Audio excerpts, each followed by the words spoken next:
We will start shortly.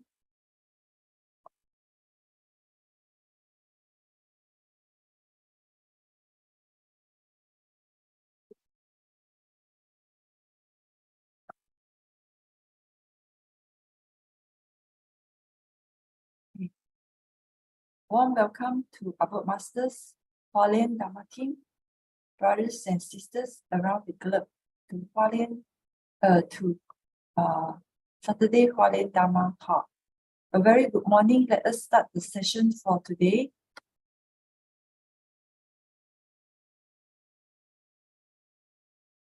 Let us send our sincere prayers into the 10 directions. May the Saha land be free from disaster and peace prevails in the world.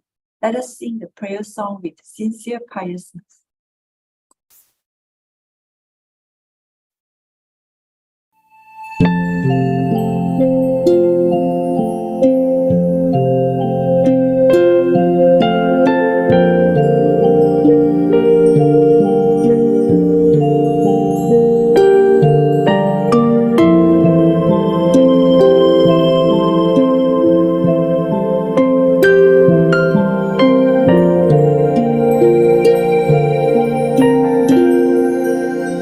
In my heart,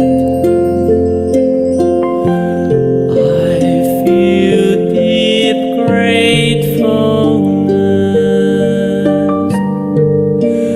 All my heart is filled with sincere prayer.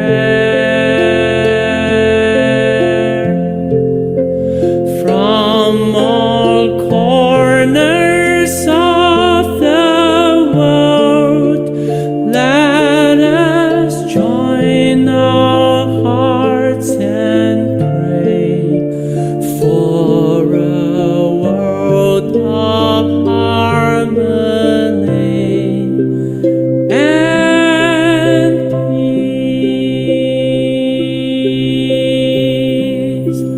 In my heart, I feel deep gratefulness. May all the Buddhas hear my prayer. All united with one heart, let us end our hate with love. May there be no suffering hereafter.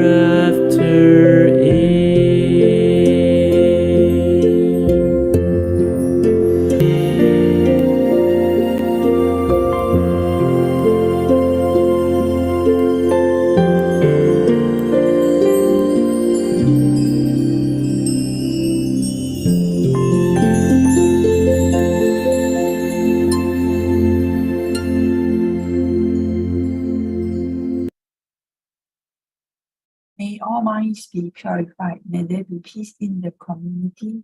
May there be no disasters in this world. Let us pray together for universal love and blessing.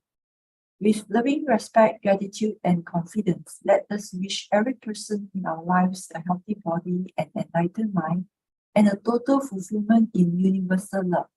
Now let us expand this consciousness to include every person in the world, every being in the universe. Let our unified love make this wonderful world even better. Let us all immerse ourselves in the joyful embrace of universal love. Before we hear the wonderful sharing, let us invite our masters to lead us in paying homage to the Triple Gems. Let us pay our respects for these teachings and explanations to the Buddha and Master Cheng Yen by making three sincere bows. Please rise, palms together. First bow. Second bow. Third bow. And about our beloved Ablaze Masters who joined us today.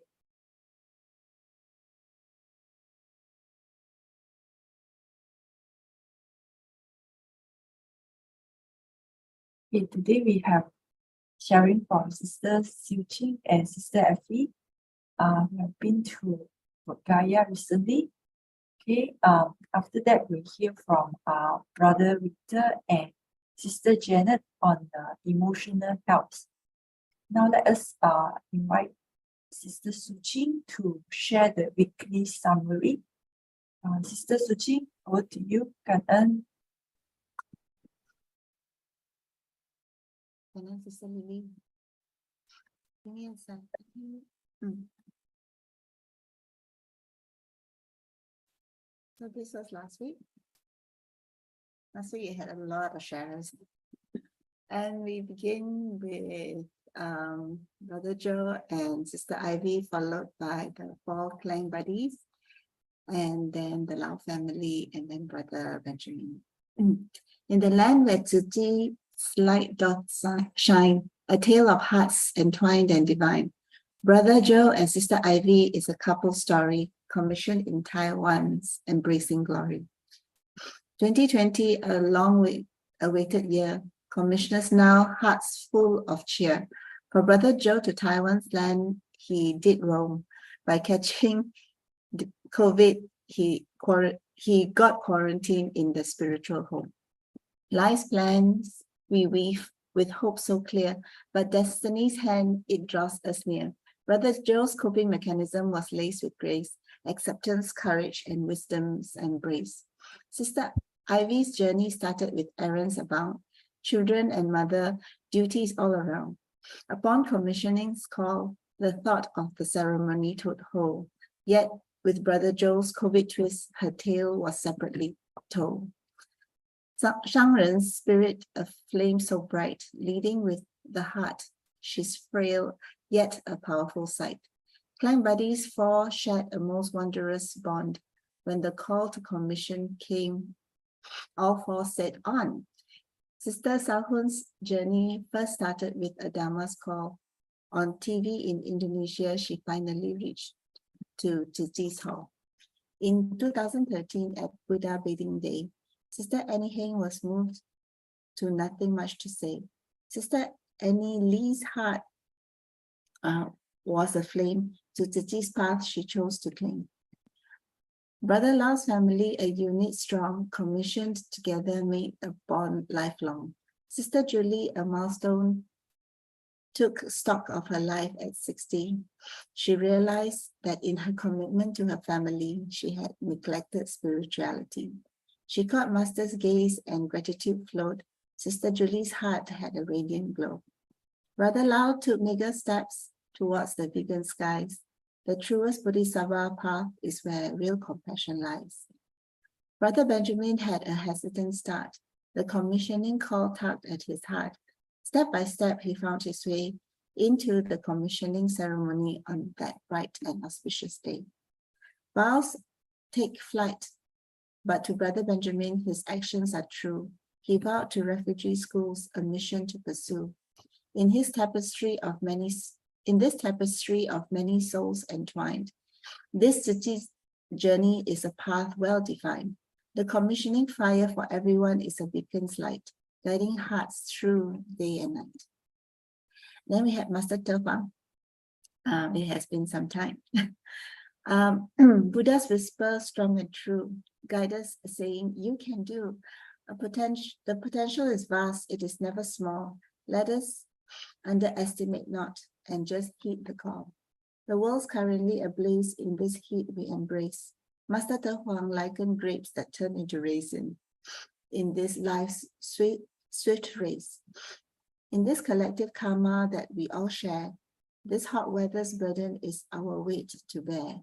Let us not deplete our blessings as our blessings are rare. Use them wisely with mindful care.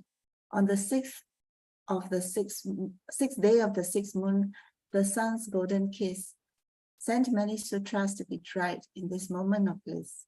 A day so bright, in the temple's place, sutras flutter in the sun's rays. Blessed is the day to share and impart wisdom's essence from heart to heart. And then for listening, pass over right now to Brother Robert to introduce the next two speakers who are so special to us. Brother Robert. Karen so much to our dedicated Sister Lily for the hosting on the opening, and of course to our gifted Sister Su Ching, who is always so good with words. Like I always listening to Sister Su Ching, I get a bit intoxicated with the beautiful summary. Karen so much, Sister Lily and Sister Su Ching. Okay, now morning again. This morning, I'm over the moon excited to introduce Sister Effie and Sister Siew Ching, who had recently served 2 joyful and meaningful weeks in Bodhi Gaya. I think they are not the first. There are already many groups of volunteers who had served in our Buddha land, both in Lumbini and also in Bodhi Gaya. That was in Nepal and India. Started from Sister Lacey in the beginning, and of course then we have this Sister Effie, Sister Siew Ching, and of course now we have a continuously of course Sister Stephanie as well, and now we have different groups going on the relay to Buddha's land. So now we would like to introduce Sister Effie and Sister Siew Ching to tell us the stories of what is happening in Buddha's land. Okay, over to you, Effie and the Su Ching. Hello. Thank you, Brother Robert, for the introduction. And thank you, Sister Su Ching.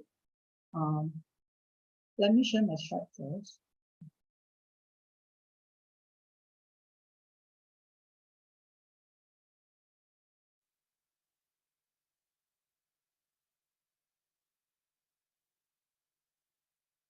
Okay. Good morning, everyone. My experience, I'm very grateful to be able to be in Bodhgaya, to be in Buddha's, I would call Buddha's land of enlightenment.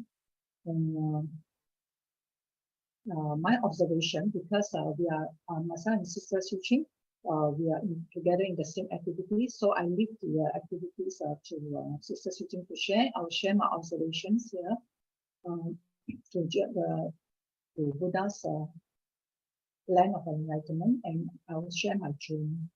So first thing of all, this body tree that I have here is somehow rather our story is dated 2,600 years ago, which I personally witnessed during this journey.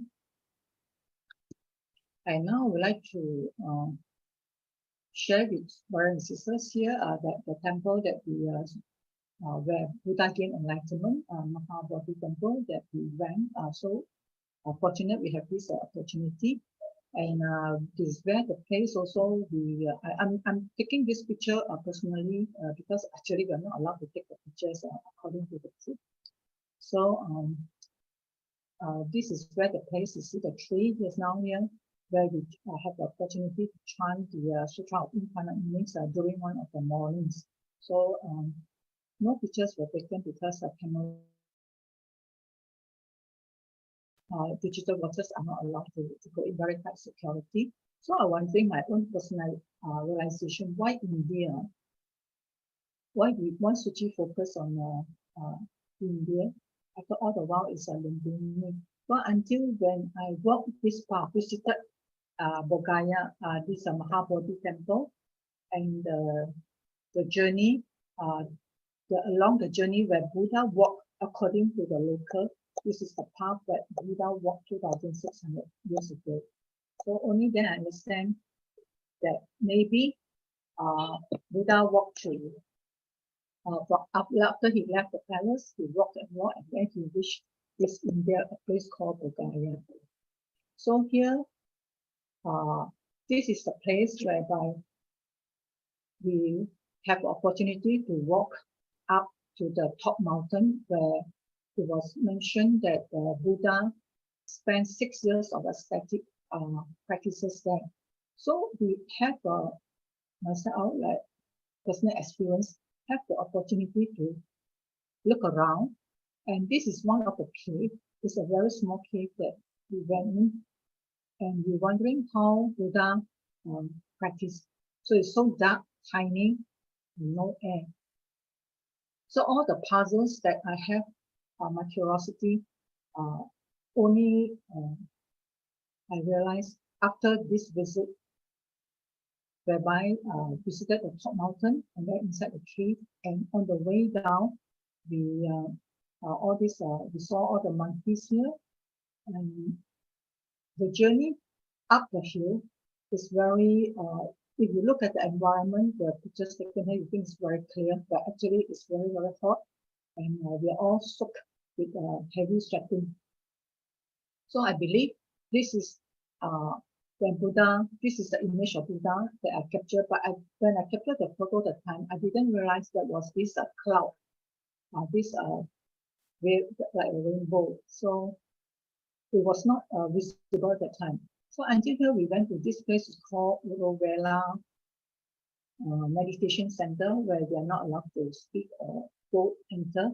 So I saw there are 5 disciples. So I'm not very sure these 5 disciples were the first 5 persons that Buddha spoke to, revealing the Four Noble Truths about the sufferings. So this is my journey. And as we go further, after this, then we have the opportunity to involve in the Tzu Chi education mission in Bulgaria.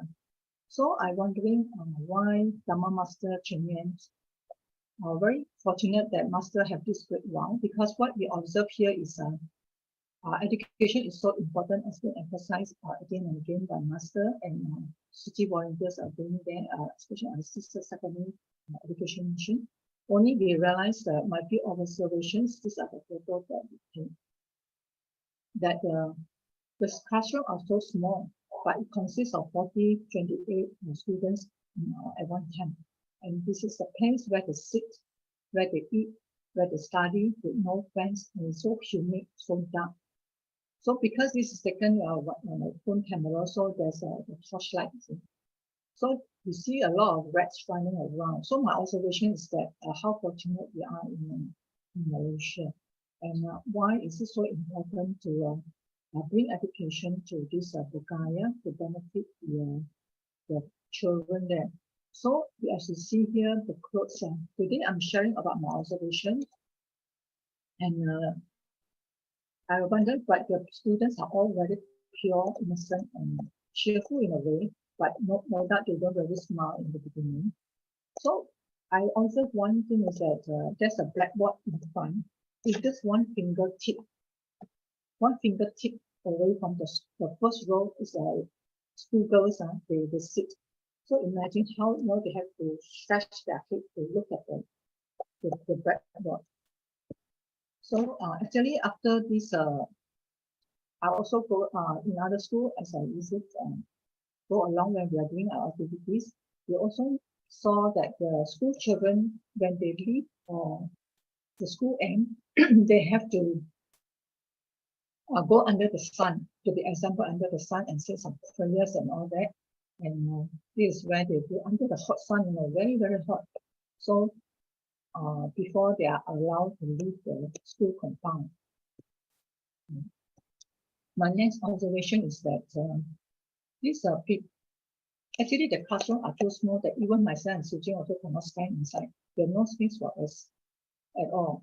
So this is a condition of the school, where like on top on each other, and it's a very shabby and all that. So I noticed that the school principal, we don't visit all the classroom. So when we want to visit one of the classroom, he will use the microphone, very outdated and very in poor shape, using the microphone, and there's a small CCTV image. Then he speak to the class teachers that we are coming up. So this is my observation here. So important thing when we are in Bulgaria, because of time constraint, we usually do the charity mission involved promote the bamboo banks. So here we join the locals. Actually, we have many local seats there already. Joining the local and following them how they to do and also to support. So we actually my observation in the beginning is that not many of them really wanted to adopt the bamboo bank because maybe they say that some of them they say are poor because through the translation by the local, they say they are poor, they cannot. So when we, myself and Sister Su Ching, we will use our KL experience and especially I'm carrying coins around. So I'll use the coins and demo to them and give them the coins to put in. That's a blessing. To tell them that's a blessing and if possible to do it daily. And why they need to have this bamboo bank. So I believe that the locals they are very well versed in the legacy of the Tzu Chi bamboo bank. But sometimes we just support them by observing and then will help because we want to nurture according to our group lead, want to nurture the local seeds. So we only come in to support when we see that that's necessary. So many times that we saw that during our time, our bamboo bank, after some initial moments of reluctance, we find that each time we go out, all the bamboo banks are fully adopted by the places that we go. So the group is also the arrangement in a very nice way. That first time we'll go to the wet market, only the wet market they tell us we cannot go out there. So we have to listen carefully to the group leader. And then the next round we'll go to the vendors. And third time we'll go to the customers, So all this later in the afternoon we'll go to the villages. So we find that there's a improvement and getting the momentum that the villagers themselves or the people that we approach, they can in turn speak and convince their own people. So this is wondrous and joyous to see that the speed of spreading the Tzu Chi's great love via the Tzu Chi bamboo bank is gaining popularity and understanding. So this is my observation. There are times when we go to other mission, our functional lead will pave the way and ask us to stand by to guide the locals. So many locals, when we go around, we find that many new locals that are very curious and they are very happy to want to also join. So we find that actually Bodhisattva recruitment in this place of Bulgaria is not difficult at all with the sincerity that we see in Tzu Chi. So we rejoice with seeing those local volunteers divisions in carrying out Tzu Chi's mission. So I believe that even they can inspire those of higher caste. You know that India is have this caste system. So even the owner of this restaurant, he also put a bamboo bank. This is real bamboo bank that we personally also have experience to make it, to put it in the Buddha statue. So this goes on to that they understand that the bamboo bank is not about money, but it's about nurturing positive thoughts and create blessings for themselves and for their communities and the country in the long run. So this is what, at the same time, we also guide the locals that without money, no money is okay. You can deposit your prayers for good health instead. So once they are convinced, you can see their smiles and they're willing to adopt the bamboo bank. So I believe that meeting the locals, we find that their lives have changed because many of them have become Tzu Chi volunteers. So Master's work in transforming the locals spiritually and uplifting their life, living condition really is working. in one of the activity that we have, I still have a little time. This lady met her in the marketplace. She's sweeping the floor. So we are carrying 37 bamboo bands that morning. Even though you look at it, it's very clear, the sky, but actually we are sweating and very, very hot, extremely hot. So she told us that she did not want the bamboo bag because she said she had no money. So we use sign language. So we quickly, we did not want to leave anyone that we meet to lose this opportunity to adopt this spirit of great love. So we share with her that she can deposit her good wishes, and we do the demonstration. So we have been doing this demonstration around. So we find that many people, the next round we go, they are all very happy and willing, coming forward themselves. So this lady eventually also she put a coin inside, but she will not take the bamboo bank. She said not for this time. So many of these are happening observations that I saw. Then I would like to bring brothers and sisters to the living conditions of the people in this Abugaya. These are all the pictures that have been taken.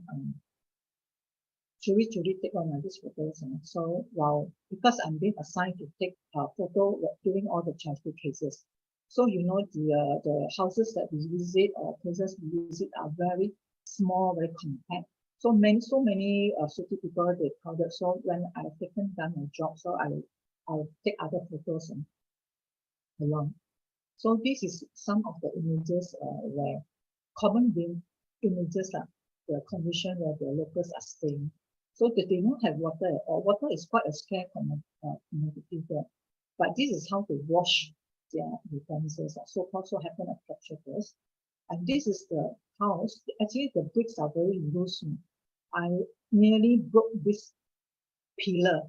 Actually, I thought it's a pillar, but it's just a bamboo just stuck to the ground when I was on my way out because the houses are too low.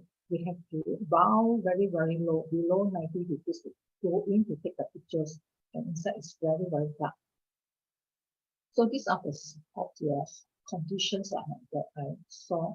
And where we need to promote the bamboo bank. And these are the villages where also Tima, Singapore, they go for help screening and then provide the lentils because most of the residents here, their BMI is below the norm. So this is what Su Ching is doing. So we join the mission here.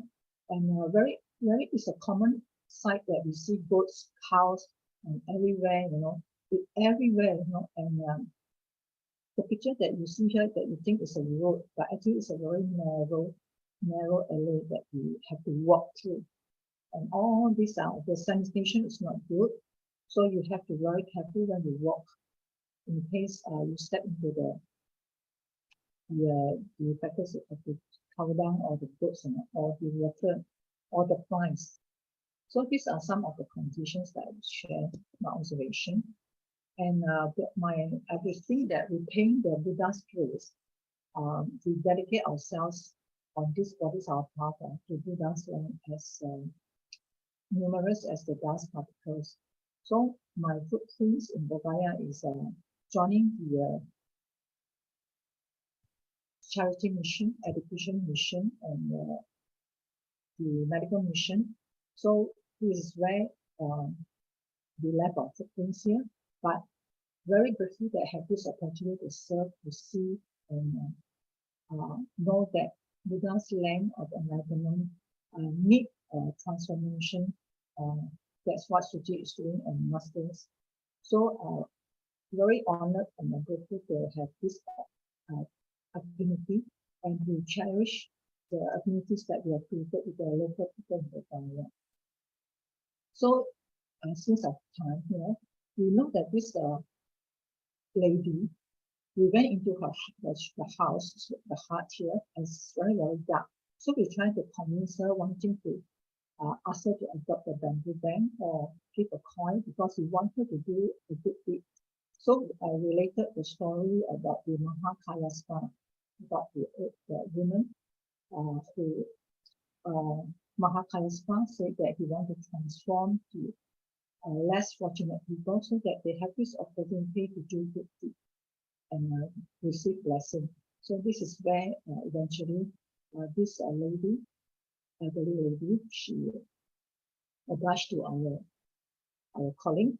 So and here we see the children here. They are very joyful and cheerful. Each time we meet them, they follow us everywhere we go. And these two are very special because they themselves also come forward that they want to adopt a family. And this is where the lady, where I spotted that she was doing, first time we saw so many days, this is the first time we saw someone cooking outside, and she was doing a pancake, just one or two pieces. So we try to promote our bamboo bank here. So I believe my journey in Buddha's land of enlightenment opened awakening. Not only is Buddha's land of enlightenment, but it also enlightened me to have a brighter view about what is Bodhgaya and what we should do. I believe if there's an opportunity, affinity, I would like to visit Bodhgaya again to serve in this land. And I think time is up. I leave the next section of to Sister Su Ching. Sister Effie for the wonderful sharing and the team. Sister Lily, who started this session, Sister wonderful summary by Sister Su Ching, and great hosting by Brother Robert. Okay, let me share the screen. Yeah, most grateful to have this chance to join the wonderful volunteers that are already at Bodhgaya. So today really about our stories, the stories from Bodhgaya. Okay, in case we forget, I forget what we have done, so I jot down in my Xin Fa Xiang book what we do. So truly this to share all is impossible. So very grateful to have the opportunity to share our learning. These are the fourth and the fifth merits from Sutra of Infinite Meanings that mention about the fourth merits that about the newborn prince of the king and queen, whether 1 day, 2 days, or 7 days old, even though they are not able to govern and manage the affairs of the state, he is already respected by the ministers and citizens. He has the older princess for companions and the king and queen who lovingly favor him, regularly converse with him. And the fifth merits about the newborn dragon, only 7 days old, who can already gather clouds and bring down rain. These two merits somehow after this Bodhgaya learnings, it becomes very, I think, resonate very well. We will look through the journey and I'll share again why it is such a. We know that Puthijaya, which is Bodhgaya, is a straight line from Jingsi Abode, 3,703.8 kilometers apart. Master's Hut is directly connected to Bodhgaya. Affinity has ripened, and we have seen also how the Thai media team, knowing Master's sensitivity towards geography, universe, and nature, they shared with Masters the straight distance of this Nepal, Bodhgaya, and Hualien. So they also recorded, like what Sister Effie has mentioned, the journey of the ascetic practices, the 6 years at Kushinaga, now known as Jadispola, and how Buddha walked also to this Muyang Nichun, the Lady Shepherd place, which is now known as Bakro, where where we stay quite close, and most of our activities are around that place. So why Bodhgaya is important, I also learned during this this journey that it offers the very important sites of pilgrimage. Lumbini is the birthplace for Buddha, but Bodhgaya is really the place where Buddha attained enlightenment, where he went through the Siew, which is the ascetic practices, and where Buddha expounded the first sermon at Deer Park to the 5 monastics. And of course, the Shepherd Lady, all those. Okay, our journey started on the 7th July, and we have to take transit. Because that's not a peak season, there's no direct flight. So the first one is KLIA to Calcutta, and the next Calcutta to Bodhgaya. So at Gaya Airport, there's this Buddha statue, very dignified statue. Okay, this is the place for hotel style where we stay for the next few weeks. The 2 weeks. The volunteers are presently staying here also. Okay, maybe I go straight to the activities. We just share a few that it's heartwarming. I think we reached there 8. So the next day, 8 is quite late already. So the 9, the next day, the team immediately bring us for a few home visits at Bakro. Bakro is the Mu Yang Ni Chun, the lady shepherd, who make the offerings of milk to Buddha when Buddha walk down after the 6 years of ascetic practices are very in a very fragile state, very weak. So this baby, when I have the chance to carry this baby, I thought it was like 4 days old. Then the father said 4 months old. The baby size quite small, very small actually. I also very surprised because this is like my child almost like 4 kg each of them. So can imagine to my surprise, very small, a lot of children around. So we visited a few families. One of this is this Amma. This Amma live in like Sister Effie shared. They all live very small place and barely any ventilation inside. It's very dark.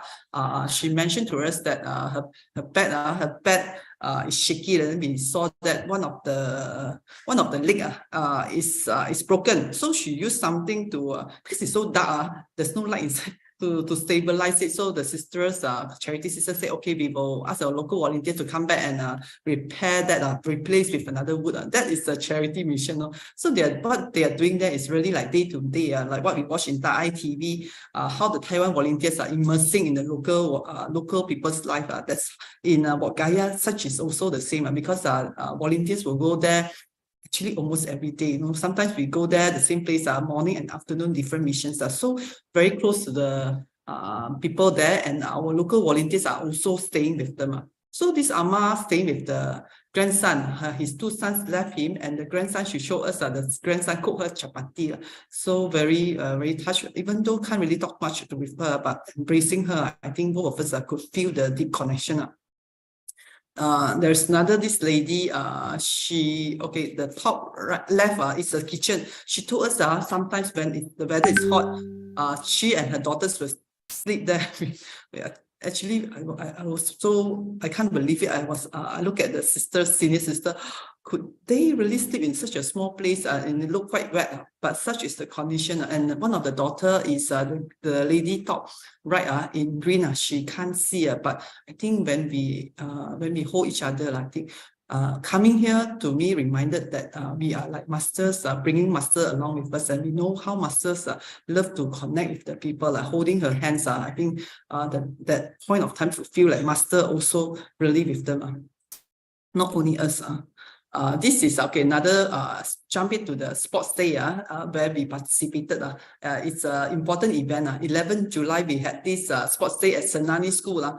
This one actually this story Senani School also got very heartwarming story, very touching stories. Before that, we know that the standard, like the highest standard 4, 5, 6 students, for a few years, they were studying under the sun, not even a tree shading them. So they were under the sun studying, and you can imagine the heat.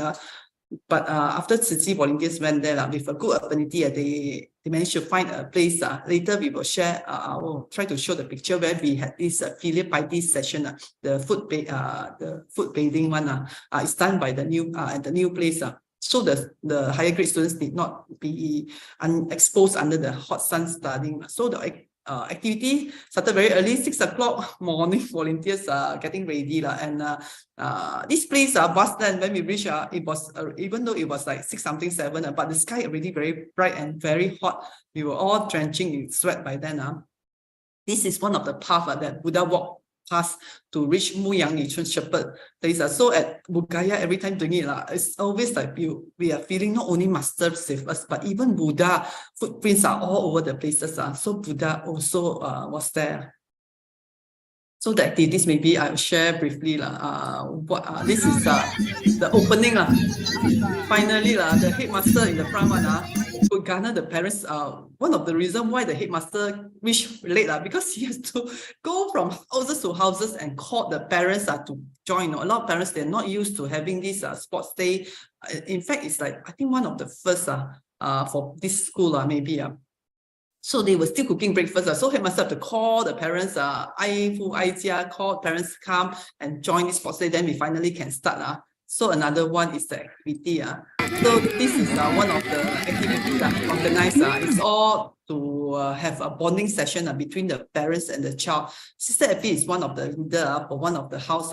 Then Sister Effie also mentioned, I recall her sharing that the parents are not used to holding the child. In fact, later we see a lot of time we go out, the children like to stick with us because apparently if you see the parents have a lot of children, so they don't really have much time to care for the children. So the children, when they see us, I think especially volunteers who really love children, they stick to us like super glue.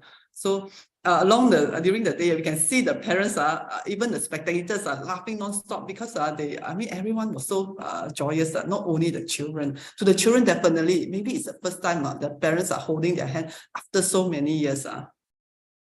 So these are like I was the one holding the result. Sister Abby as one of the flag bearers, and before the activity, we already played some games with the children. So it was very, very festive. So this is the part where we did the foot bathing. It's quite a distance from the vast land where we did the sports event. We have to walk quite far, and it was under the hot sun. A volunteer also fainted. So you can imagine for them, wow, the students were running around since early in the morning. They are well trained. Remember, quite a number of the students, they already studied under the hot sun for so many years. So it was a very, very touching event. Let me play this song. This is we all put Gui Yang to write the song, right? In India, they use this song.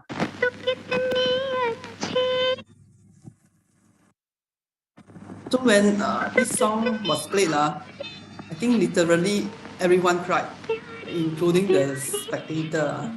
So we understand that this song is very okay, maybe the quality is so not so later I'll share in the group, but really even ourselves also wow, the voice of this singer really can touch our heart and everyone including the boy and girl also cried during this foot bathing session. A child Kumari Pushi Kumari, she was crying at the corner. Why? Because she wanted to join also, but her parents couldn't make it that day. The parents refused to go to the school. We trust because the parents have work to do. So the teachers told her, when you get home, you say to your mom, ask her to sit down, massage your mom, head, shoulder, then you can wash your mom's feet even at home. That stopped the child crying. I heard it's not this only child doing crying. Oh, there are also others because the parents could not join the sports day. So this is a Pure Land. While the bigger children were participating in the sports day, the younger one were playing the sands. Free sand building. See I noticed some children, we purposely, some families have to buy special sand, put it at home, pool box or whatever box for their child to play. But here it's free.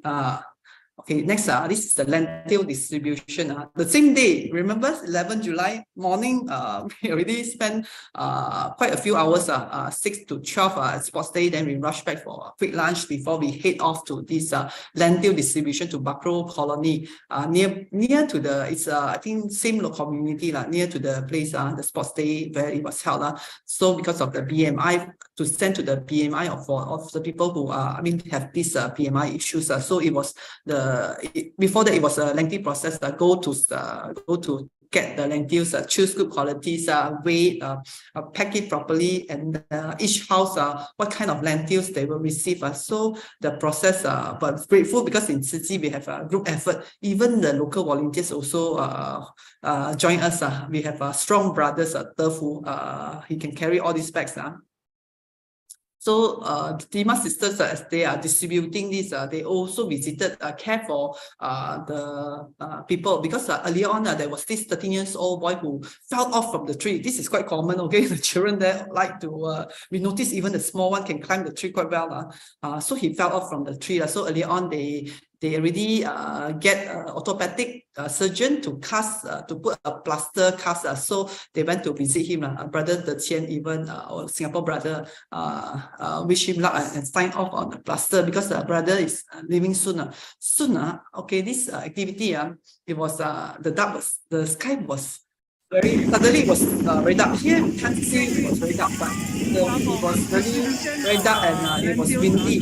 Suddenly then I think my eye also maybe, I know why, because this is when Effie wears the picture, I didn't. So the eyes all suddenly, so a lot of sense go into the eyes. And but everyone, I think, behave like it's okay, it's normal. Maybe to the people they are used to this. We saw a few children from the sports day, so very happily. They also very happy to see us. So we it was starting to rain at the moment we leave this place. Okay, another activity that we should share is on the 16th July, when we have this health talk at Salonja. This is I think for those who follow Gaia stories would have heard about these stories where they are like, so 10, I think almost 20 ladies volunteers headed by, it's almost a Sieli, there's a Sieli form. So Salonja is the first one where they have ladies, young mothers inspired to be volunteers. So so volunteers, we went there to the Tima side, help this health talk. So mostly those who join are the ladies are here. Ladies very powerful, and we have children play as usual. It's always games with the children. They play the marbles with us, show us how it's done. It's very amazing. And all of us went full force to support this event. Maybe I should just share briefly. This event is about people, because there are a lot of drinking issue. Even though alcohol is banned in India, but people are still drinking. How? They have coconut, right? You know, like Malaysia, we have toddy. It's similar. In this place, they also drink from toddy. So, or the bitter nuts. So all these issues. So there will be a few sketches. All this by our local volunteers. This is brother and Rajit. So he will, then more about drinking is bad. The one seated you see, one is Siew brother, our first seat in Bulgaria. He's our leader there, and brother Amar.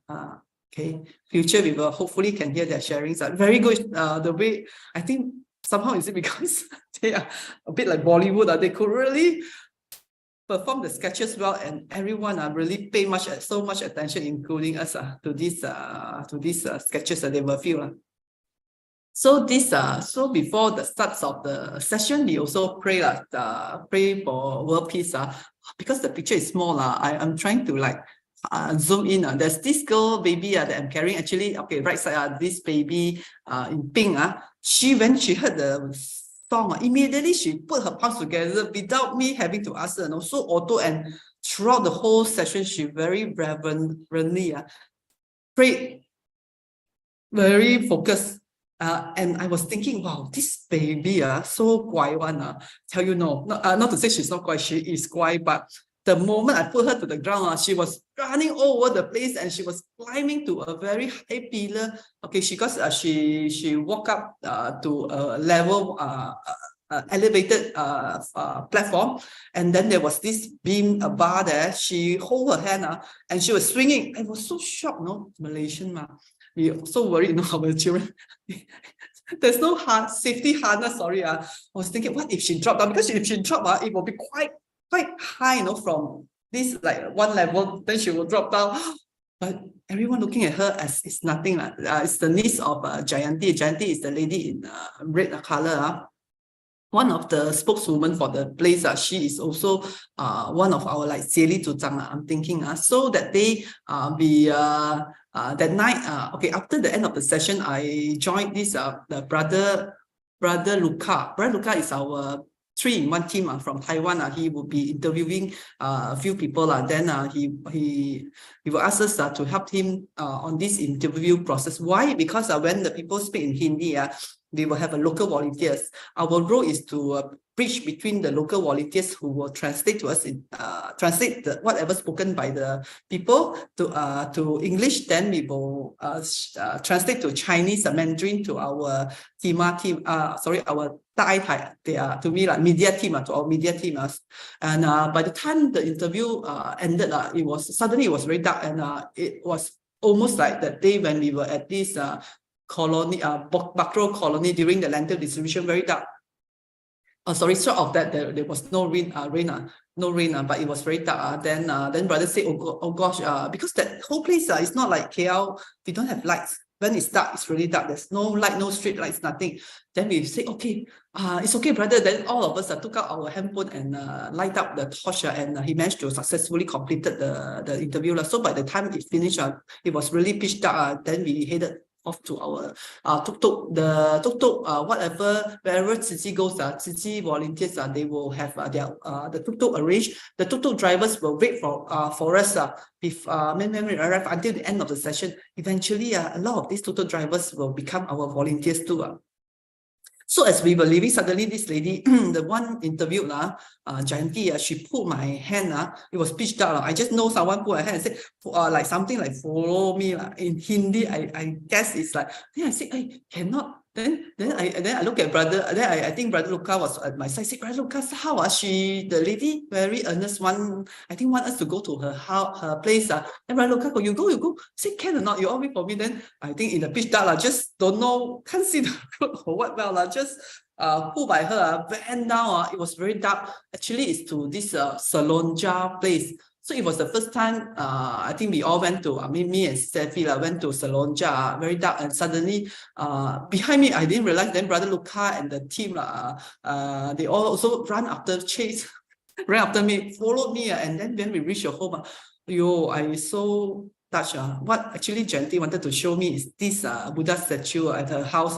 Her house is very basic, very bare, actually, only at this elevated platform, but her place is very clean. We see Buddha statue, so we can see her great reverence towards Buddha. Brother Luca, I'm very grateful. This one captured by Brother Luca. I didn't manage to get a picture. I saw it later.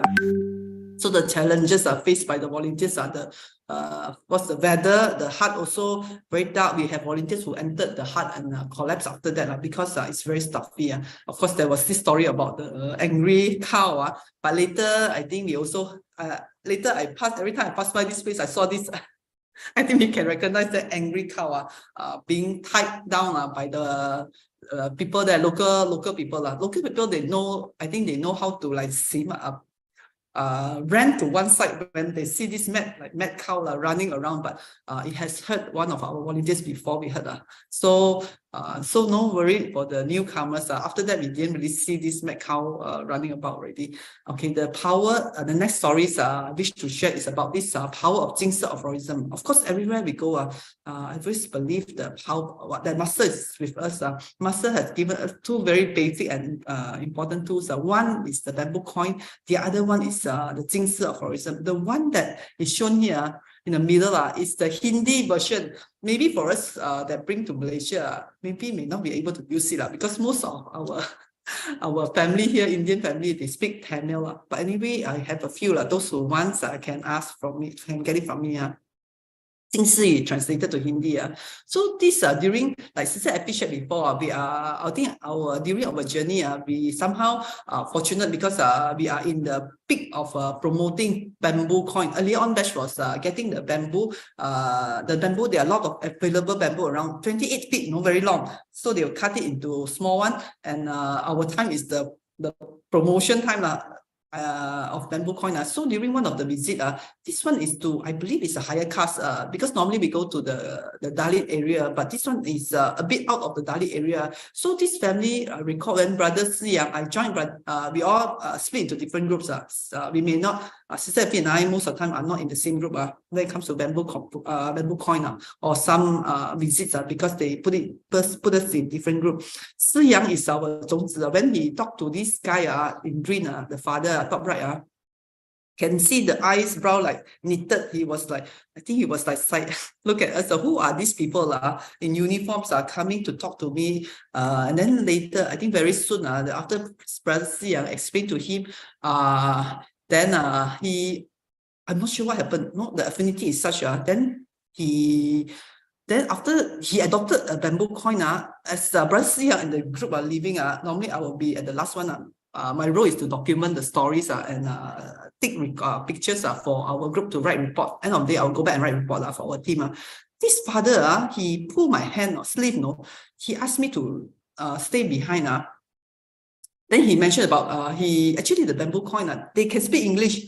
The bamboo coin is meant for the daughter that is studying pharmacy at the university in, I can't remember, there's a university in a more developed area, but the place is not what, okay, anyway, the daughter is meant for the daughter because the parents, I could see they are like us, very concerned of the child. How is she doing outside studying alone? The child used to live with them. Now the child have to stay alone, maybe come back once in a while. So this, then her child named Ruhi came out.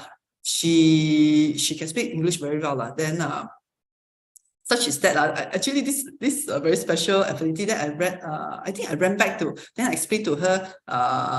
I explained to her about this. I think the bamboo coin. Then I ran back to our team because they were somewhere. They were different places. Then I shared with the team.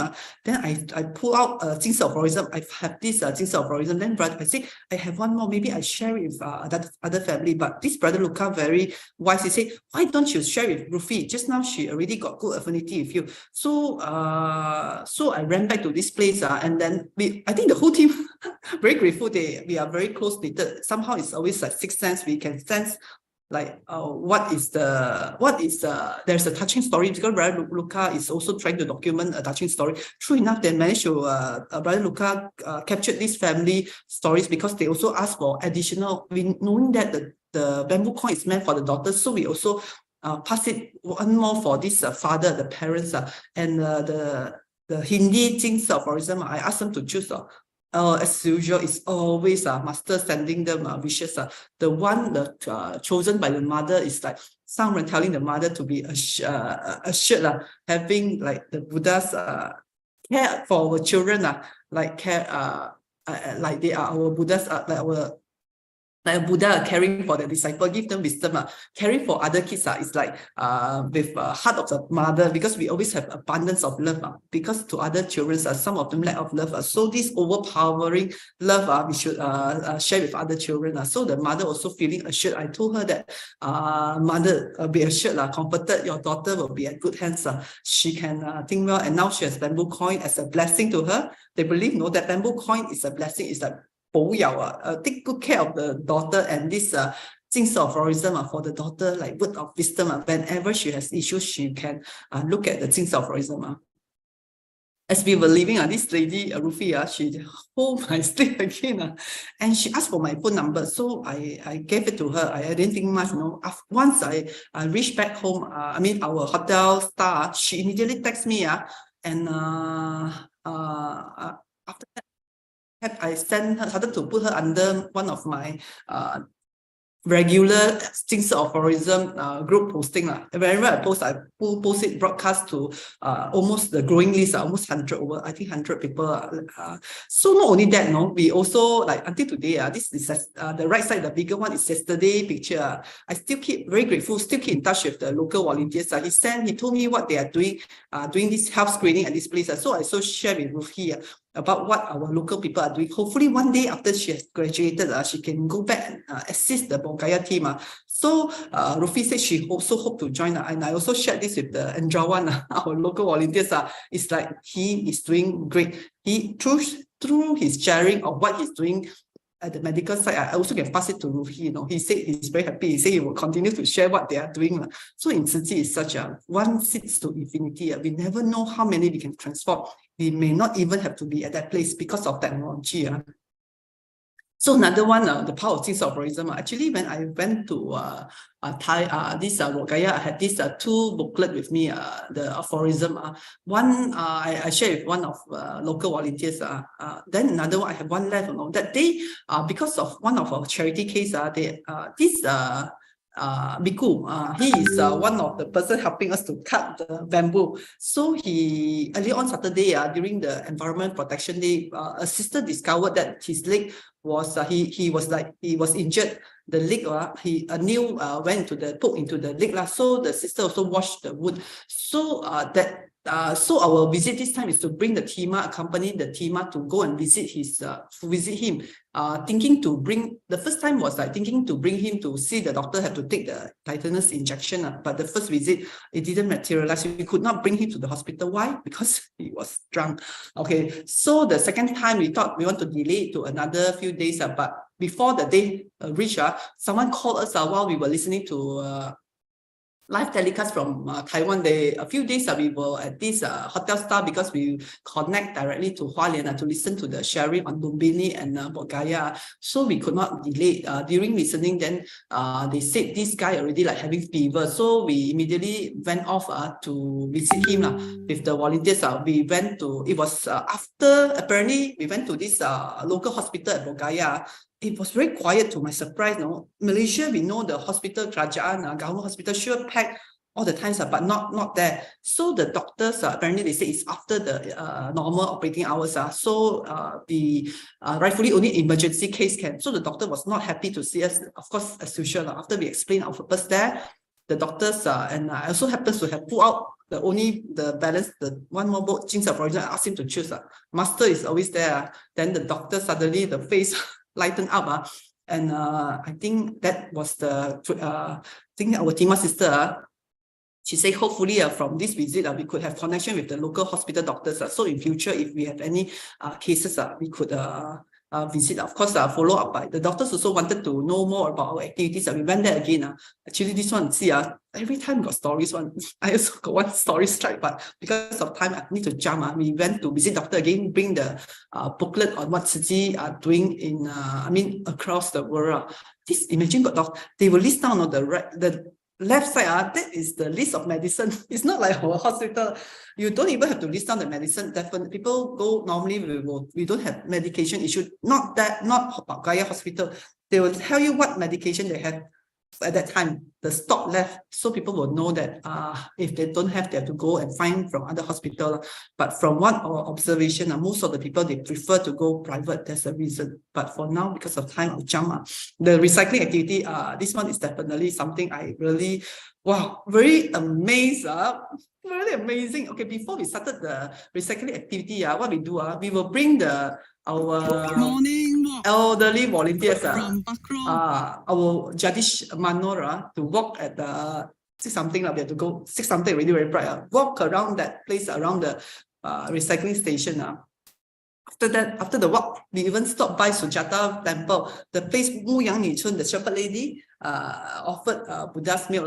This is in to commensurate the good act done by Sujata. So we sit there and have our breakfast. Actually, it's very heartwarming, as we everyone is like family, we will talk to the volunteers.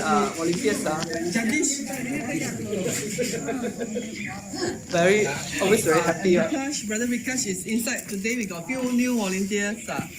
One Ajit, a new volunteer. Mano and Jadish consider already our volunteer. No drinking alcohol today. Lucky Pina. Okay, then we will ask him every time. We a bit like Popo Mama, like the family members. Ask him what we remind him. There's a lot. This one is someone I really very respect, Sister Tzu. She, when we reached there, she really hoping that we can take over her bamboo coin mission and guide us a lot. Of course, some like this is the recycling under the big tree. Not only human, animals also come to support. Of course, all the volunteers came out. We also teach them.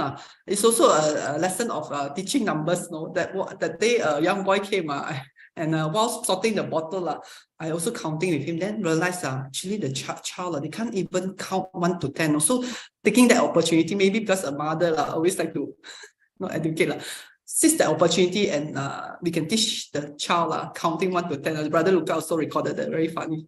He's very observant. When he see anything got news, he will start to document it. And of course, we teach them the sorting. Our role is merely to guide them because ultimately they will be the one caring for the earth. It's very powerful. So now the mission is to build eco brick, meaning all these plastic container, the big one, they will put all these paper wrappers. And all the children like to. One thing the children there like to snack all these wrappers, instead of throwing to the ground, we ask them to put inside. Of course, clean it put inside this plastic bottle and compose it. One day we hope to make something out of it, maybe table, chair, or even a wall. So this is the process of this environment protection team, and it's like not everyone can do it. Maybe bamboo coin. Actually, bamboo coin also everyone can do it. Maybe some people feel bamboo coin I don't have the money, but eco brick definitely they can do it. Everyone can be donor, giver to Mother Earth, protecting Mother Earth. Just put the rubbish, so-called rubbish, the wrapper that cannot be recycled into this eco brick. Each into this PET bottle, we call it eco brick. So every family don't receive a few. This is a video our Tzu Chi, how she guided us patiently. So our process bamboo coin volunteers we have to learn first step how to make it. Of course, the cutting difficult part done by the local residents. We do the easier one. Put the things for example, all those. Okay. Okay, another one. Maybe I have to go faster. Sorry, because of time. This during one of the bamboo promotion, this lady she. A lot of children follow us, but somehow this lady, she can speak basic English. She pledged, she put a name there, she told us that. So we told her, okay, promise you will be Tzu Chi volunteer one day. So she also made her pledge. First story is the policeman. While doing bamboo promotion, once we saw this policeman from opposite the street. So our team were telling the group that when we were promoting bamboo, we will ask from the policeman. They all look at us, they but they don't believe us. Then we really went to approach the police. I think the people, the vendor there were all looking at us, staring at us, and the police very kind. Not only he's willing to adopt a bamboo coin, he said he's willing to be our Tzu Chi volunteer also to be our volunteer. Second picture, 10-year-old boy operating a samosa store. He is the rightful owner of this samosa store. He's very, look at him, very like adult, like 30, 40 years old people, very calm. And then he said, Sadie, I can adopt this bamboo coin. And then when I asked, I said, what about the phone number? The local volunteer said, no 10 years old at this Bakru village, Dali place, they don't have handphone. I said, try to ask. Then really he has handphone. He said, I can give you my handphone. I said, maybe he can be a volunteer also. So such is the way you see. Never underestimate. Back to the merits, right? You see the 4 and 5, even though they are a few years old or 7 years old dragon, but they can call the ring. This lady vendor, when we approach her to adopt bamboo coin, she says she cannot because she don't have money. But as usual, we use the method of donating prayers. Then when we reach another stall, she came and she want to adopt bamboo coin. Actually, a lot of touching stories. We always bring masters with us, show to people, the founder, and regardless of the place, children are always with us. This one, the children there, first time I remember when we see them, they pull my pen and say, ask me to give money, like money. As usual, the tourists, we heard the stories of the pilgrimage. Once you give money to one child, all the children come. But because we are Tzu Chi volunteers, we have this very special way. We ask them to donate their prayers to the bamboo coin. So soon, all of them came and they donate their prayers. So we started to transform the children from begging for money to donate their prayers. Children will come, every place they'll come to rush for the bamboo coin. So it's always okay, because of time, maybe I will continue the sharing another version. Okay. Okay, because of the time, I go straight to the final one. Because definitely we will have we also have chance to use sign language. In fact, there were a few songs, few times, occasions we use sign language, and at one place we even managed to get names of 17 people to be Tzu Chi volunteers after we showed them the sign language. Because while it was a survey on the list to get the people that really need help at this Kushinaga place, but later we found out that they are not that. Well, not that to that extent, but while they are doing it, they asked us to do something fruitful. So we used that opportunity to do sign language and to teach for volunteers. So we managed to get 17. So this is the part where we had the prayers at below the tree where Buddha attained enlightenment. I brought along my book. I copied Sutra of Infinite Meaning. Really very powerful. If I have chance, really hope each of us can do it. It was as though I think transported back to, for me, 2,500 years ago. I literally cried along the way while chanting. So okay, back to this. Why I chose the fourth and the fifth merits, because of the children, and also realizing for myself, even though only there for 2 weeks, but the way the children's are looking up at us, the people, how they are able to transform into volunteers, willing to adopt bamboo coin. Very grateful because of what the volunteers have paved the great path with under Master's guidance. That's why today when we wear the uniform, when I went there, I remember a convocation, the child, when we sometimes activity bend down, the pen will be full of dust, right? The children will dust my dust, the pen, dust off my pen, ask me to sit down and massage me. I said, no. I said, you shouldn't. No, you need not do that. Sorry, this one I must share because this is one of the moments that make me very difficult to leave that place. The top left. And why it started, because early on they asked the children to massage one of the senior volunteers because she was feeling exhausted. Then one of the children in yellow, it's the girl, no, I didn't know until later. She pulled my hands, she also wanted to massage me and asked other children. I said, no, don't do that. Then we used the, in 亲子班, I used to join with my children. Then I say, you do kindness to people, then people will do kindness to you. This group, we massage them, then after that, next group. Because before that, we also see this yellow girl being beaten by other people, so other children. So I also hope to use this opportunity, ask other children, we have to love each other. Together, you unite. One person, definitely we cannot be happier. So the girl, when I left the place, she pulled the tuk-tuk, she suddenly pulled my sleeve. I went down, I thought she wanted to tell me something. She just planted a kiss on my cheek. I think that point of time, it was the second day before we leave. It was very difficult for me to leave that place after that. So such is the good affinity we have with all these people. And lastly, have to pay tribute to this Jingse of Florism for giving me the courage to walk the path, especially during the 2 days, to have the courage of the lion, the endurance of the camel, and the pure heart of the child. With that, I'll pass back the platform to Brother Robert. Yeah, allow me to use the beautiful words from our Gold Cup MC, Sister Stephanie.感恩 Sister Effie and Sister Su Ching for taking us on your great journey. Truly great rejoicing to see the great progress of Tzu Chi's mission in Buddha's homeland. Yeah, truly wondrous. Yeah, so touched, inspired by your stories. Yeah, I think so much more. I think that you wanted to share. I think maybe we can have sharing second one, maybe another week later, Yeah, we'll try. Because we Yeah. still have the recording from the local volunteers. I tell you, very touching one. There's a wish for me. He wants to see Master. Okay, next time. Right. Yeah, got it so much. Okay, now can we take our group photo before I think Sister Siew Ching or some of you all leave?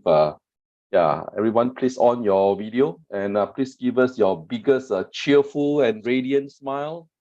Yeah, Sister Stephanie, yeah, Sister Suisan, and the rest. Yeah, congratulations to Suisan and to the Klang team for securing the Jingshi Tang land in Banda Botanic. Yeah, our next Jingshi Tang from in Klang will be coming up soon. Yeah. Okay, everyone, please. Who is taking the photo? Sister Effie, is it? Or okay, I can help also. Please on the video, everyone. Yeah, please on your video. Hi, Brother Victor. Yeah,感恩 to Brother Victor and Sister Janet for benefiting us, even though it was a pretty last-minute request. Because Brother David Liu, he has his 3 years anniversary today. I think the Sunday talk. That's why they have an event. Oh, okay. Okay, taken. Okay, how Canon so much again, Sister Su Ching and Sister Effie. Okay, next, I'm thrilled and honored to invite Brother Victor Wen Qingjie and Sister Janet Shi Qingyao all the way from Beijing to share with us, like what our Master Chen Yan always remind us. we must be very grateful to technology. Through technology, we are able to connect and penetrate globally in our weekly Saturday Hualien English heartwarming session. Both Brother Victor and Sister Janet are our regular speakers. They have shared twice on our platform, correct, Brother Victor? Yes. Yeah, they have shared wisely and comprehensively on 21st Jan on the grand lesson in embracing vegetarianism, and on the 4th of March on diversity, equity, and inclusion. So now let us put our hands together to welcome Brother Victor and Sister Janet on coaching for what you do and who you are, emotional health. Okay, over to you, Brother Victor. Kanan. Yeah, first I want to ask excuse for Sister Janet because she got called into an emergency project meeting. So hopefully she can finish it soon. But I think I have to start it on my own today. So it's a great pleasure to join this prestigious group to be able to share some something we experienced and something we learned recently or before. So I think it's a great place to cultivate, in Tzu Chi, we learn something new every day. That's I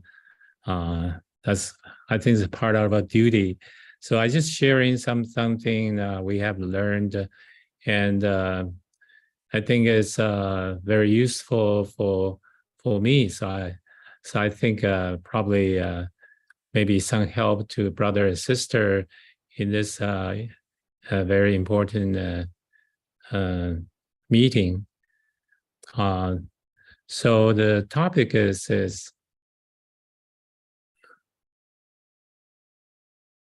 the coaching for what you do and who you are. I think the main topic is about the emotional health, because after the pandemic, I know all the society getting active again worldwide. I think that's a good thing. So we get more interaction with people. So I think emotional health is very important. That's why we choose these topics. Hopefully, it will be an interesting experience for all of us in this short period of time in the precious morning hours. So first, I want to show some short clips. Maybe you can take some, just less than a minute, to take a look and write down what you think. And there's some ideas, so I try to share with you and trying to write down what you feel about this clip.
So it's a very short clips. Maybe you can tell us what you think of this story. Maybe just write down your note. Everybody can see from this a short clip, it's a emotional moment for this family. It seemed the mother got the cancer because when the mother is going to take the chemotherapy, when they took the chemotherapy, the hair will drop out here and there on their head randomly. It's not a very good experience. So those usually the doctor will advise the patient to, to shave their hair off so they won't have that kind of experience dropping their hair from here and there. And I know it's an emotional moment for the mother. She never had the hair shaved like this before. So the children, the son and daughter, they know their mother's feeling. So unexpectedly from the mother, she saw her children also shave their hair and share the feeling for her. So she is very touched. Although this is very moment, so they don't like to have people in their family have cancer, but at least they can do is to share the feeling of their mother. So it's a very emotional moment for this family. So I don't know whether you write down your thought about this short clips for your own reference. I know it's online. Maybe later on we have a chance we can share it. And quickly, I'm going to show you another clip, please, because it's very short. Please pay attention and what the video tells us and what you feel, and take some note, please. Thank you. This young competitor ties his opponent's shoe in the ultimate act of sportsmanship.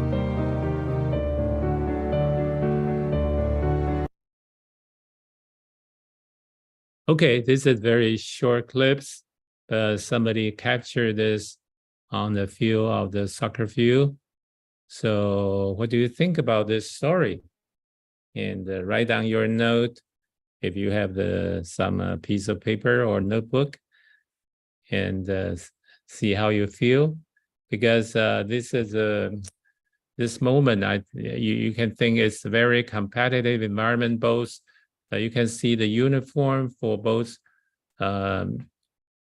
children. They are wearing different uniform. They are competing in the field, but they find out one of the child's shoelaces get loose, so he just kneel down to tie his shoes for the component. So this is kind of character shows openly. So I don't know how you feel about this, and maybe you can write it down for your own reference. Okay, then of course we're gonna have your attention to see this clip. Those clips are very short. Need your full attention. Thanks, and take some note if possible. Leaps over the net to help his opponent that violently twisted his ankle.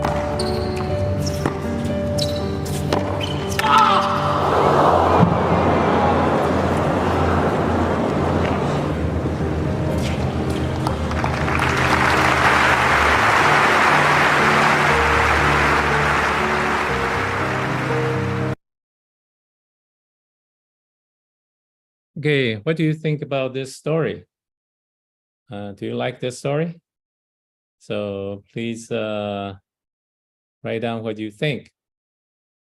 So as you can see, in a very fierce competition environment, and people just want to beat the other side to win the game. But when the component get hurt his ankle, he just instantly go jump over the net and help the component to walk and bring his tennis bat together out of the game place. So all the audience applauds for this action. So I don't know what you think about this. This is some moment we don't see every day. And this is the same thing. This is another clip. It's a short one. Please take a close look and write down what you think. This FedEx driver stopped his workday to shovel the driveway of an 81-year-old woman.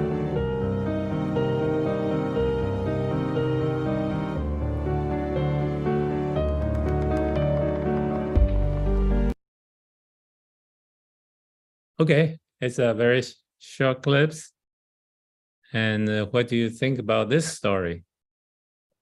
So we know in some country they have snow in the yard, but the old lady want to walk out safely, so she is trying to clean all this snow in the yard. So it's a big task.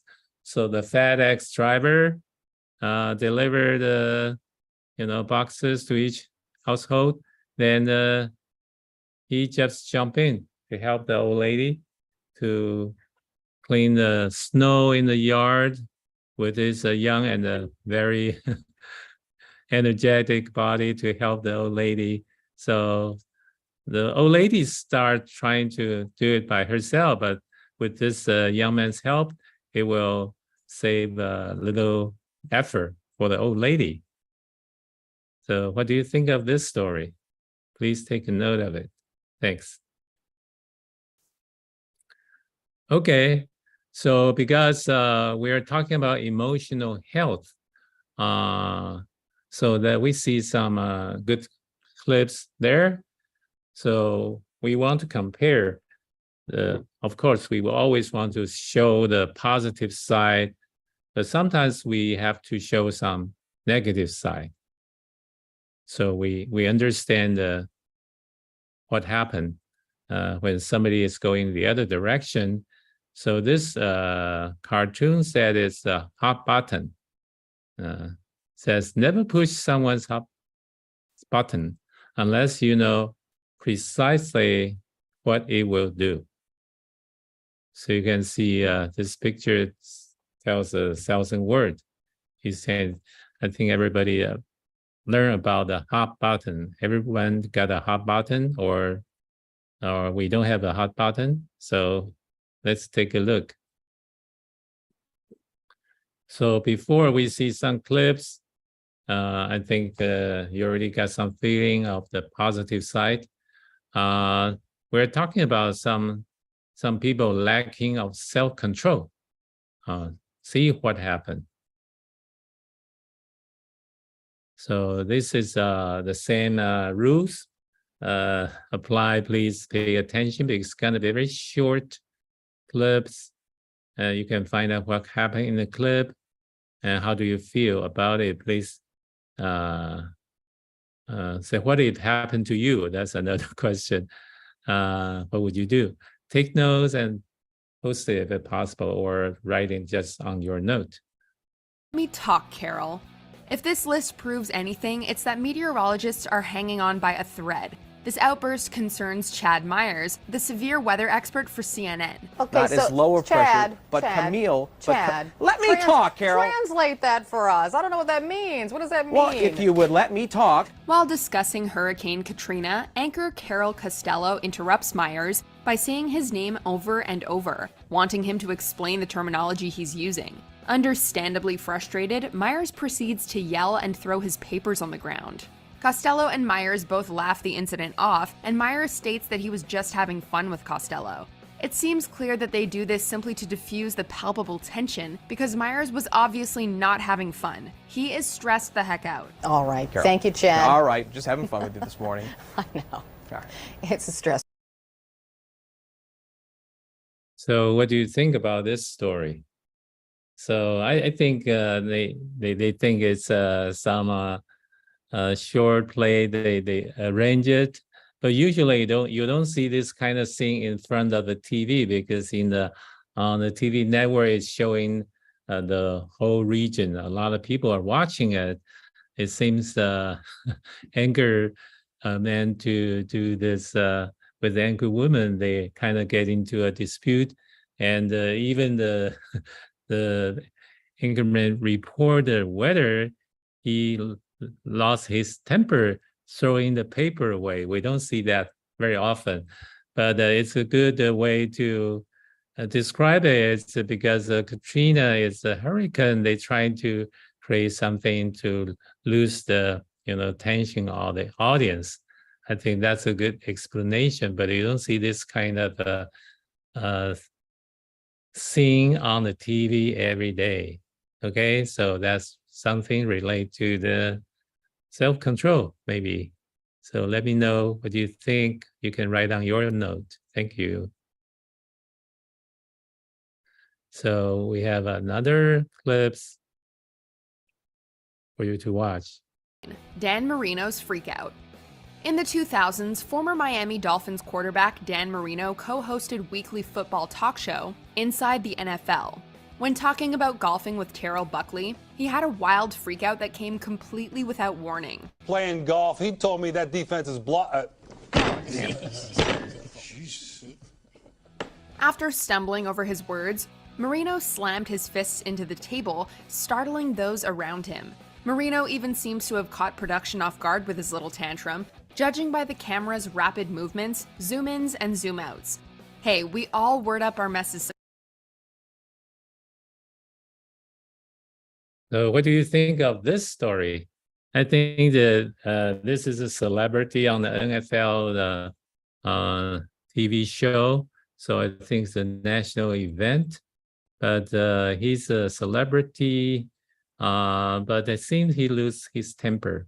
There is some emotional moment, but he just cannot control it. So you can see this people sit beside him get frightened, something like that. So will that happen to you if you were? I think he's not mad with other people, just mad at he cannot speak some word right, and suddenly the emotion comes up. He react even in front of the national TV. Some bad image for himself. So write some notes. See what would you do if you were him. So there's another clip we can watch. Number 14, Anchor Untethered. Back in 2009, Drew Smith, a news anchor for SNN News 6 in Sarasota, Florida, had very little patience for poorly worded transcripts. After struggling to get through a story, Smith sighs in frustration and hangs his head in shame. In her will, Smith also intentionally omitted to provide for her spouse and other heirs, including future spouses and children, and other descendants. They will... After a brief pause, Smith brandishes his copy of the script and asks, "Who writes this stuff?" And asks either the crew or the viewers at home if they are as confused as he is. Are you guys lost like I am? Before continuing on, Smith seemingly answers his earlier question by stating, quote, "Some intern at NBC News Channel writes this crap." But we get it. Poorly worded news is confusing for everyone, and quality control is important. Some intern at NBC News Channel writes this crap. So how do you think about this story? I think these things just happen. Somebody just get a script just in time. And the news anchor, they have to read the script written by somebody else. Seems when he read it, he is not satisfied with the script writer. So he just react with a very emotional thing, which he should never do in front of the national TV, because maybe a bad education for the children or whatever. But he did it because he's out of control, his lack of self-control. What happened? This kind of person there can be a anchorman on the TV station. It's very good position with a lot of effort. But once he lost his temper, seems his image is not very positive for the society. That's my comment. What's yours? Okay. Oh, I can show you another clip if it's not too many for you. 5. R. Kelly versus Gayle King. Even though this interview wasn't aired live, it was presented exactly as filmed. R. Kelly has long been the subject of numerous sexual assault allegations. I didn't do this stuff. This is not me. Y'all, I'm fighting for my life. Y'all killing me with this. In March 2019, Kelly appeared on CBS This Morning with Gayle King to discuss the allegations and the recent documentary, Surviving R. Kelly. Kelly grew increasingly emotional and frustrated as the interview progressed, culminating in him screaming right into the camera. This is not about music. I'm trying to have a relationship with my kids, and I can't do it. He then stood up and continued to shout, pounding on his chest. It didn't end there, as his tirade continued for almost another minute. So what do you think of this story? Because the character, he's got an interview on the CBS program, which is a very famous one, though although they said this recording never put it on the air, but it seems talk about his allegation. He got out of control of his emotion. So that's what happened. Those people are famous people on the society, so that's how they get interviewed. Although it's a negative things about him, his reaction is completely out of control. Is it also about emotion? Okay.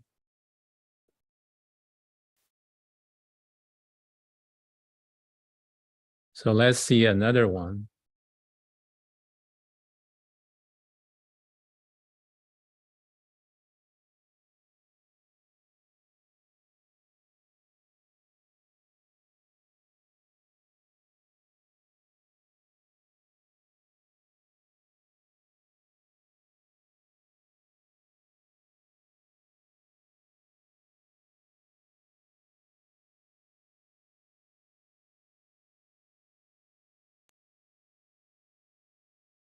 There's no sound, Brother Victor. Oh, no sound? Yeah. Oh, yeah, because this clips are very negative. So usually I just turn off the sound for this movie clip.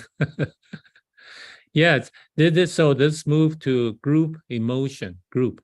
Before it's individual, this relate to group emotion, because this is kind of tragedy happen. Because everybody is, I don't mean everybody, most people take buses to work or whatever every day. And in some city, so I don't mean some city, every city, the passenger have some dispute with the driver and something happened, especially when crossing the bridge. Probably some passenger want to get off the bus stop before go on the bridge, but with some reason, the passenger is still on the bus. So there's a dispute. The passenger get very emotional, just want to, the driver stop the bus. She want to get off the bus, but it didn't happen because the bus driver just follow the rule, cannot stop on the bridge. But the passenger is kind of the high emotion, so start using the cell phone, hitting the driver's head. So the driver, for some reason, he made very emotional. He made the wrong decision, and doing that kind of action to bring the whole bus down to the river, which is disaster. But we can imagine there are more passengers in the back seat, not just one passenger. They all go along with that because one person's emotional action. Okay, let's see another clips. This is happening in another city.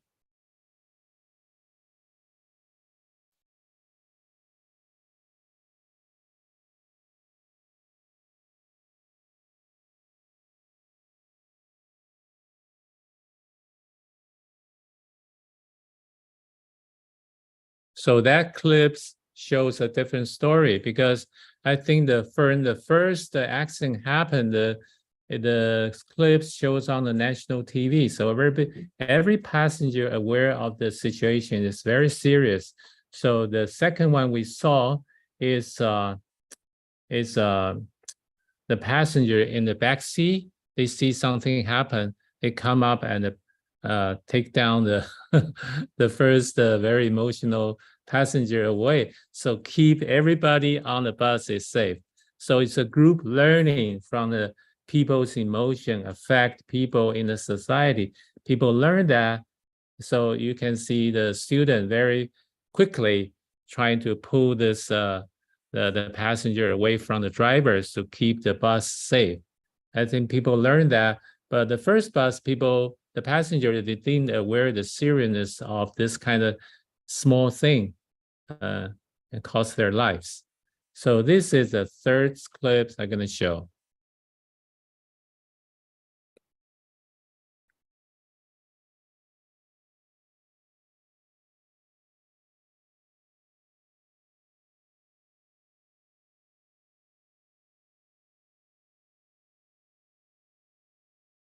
So from this clip, I just want to say it's a group learning experience. So before the bus driver is so vulnerable to angry passenger, so they changed the setting of the driver position. They have a door, they have a bar to protect the driver from the attack from the passenger. So it's some investment from the bus company. So it's a group learning story about people's emotion will affect public safety. You know, it's so many people take the bus. So it's a very important thing. The people are aware this emotion can cause a disaster like the first one. People don't want that things happen anymore. It's a group learning.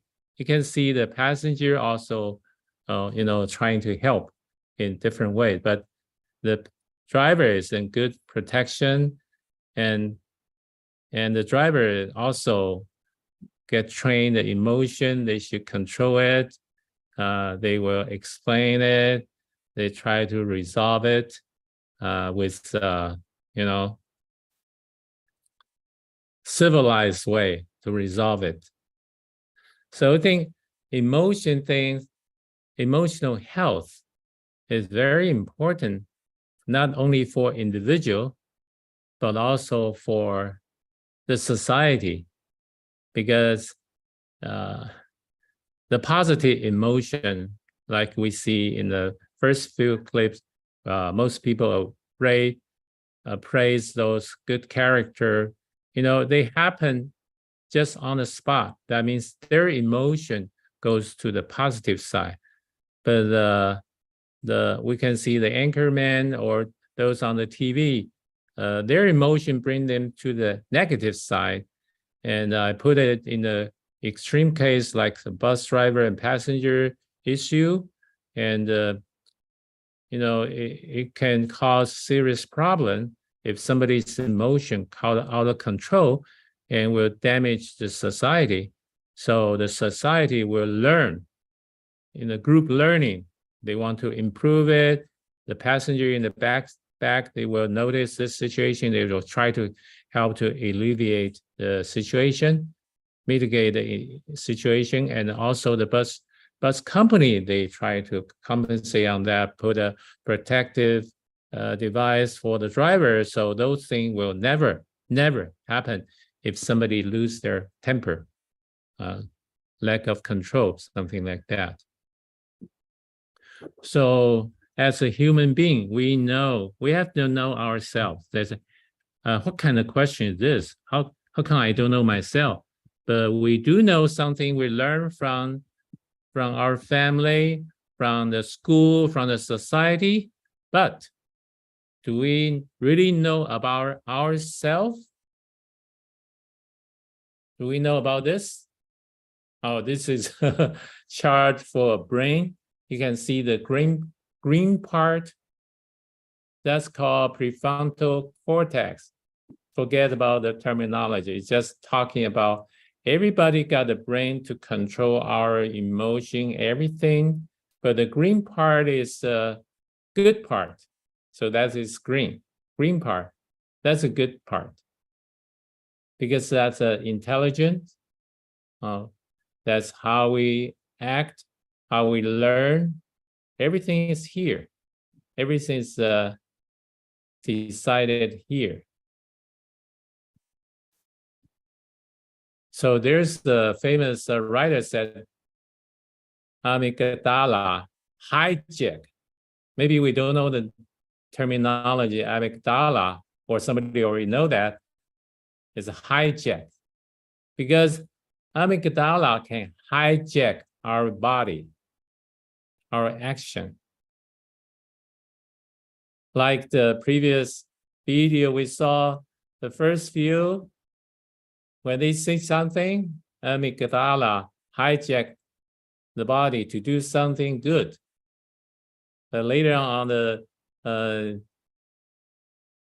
TV, the amygdala hijack, they do something they should never do. And also the bus driver thing, and amygdala hijack people to do something nobody expect. Even the person did that, he didn't expect for this incident to cause that tragedy. Okay, so amygdala is also something in the brain. The green dot there is a very small part of it.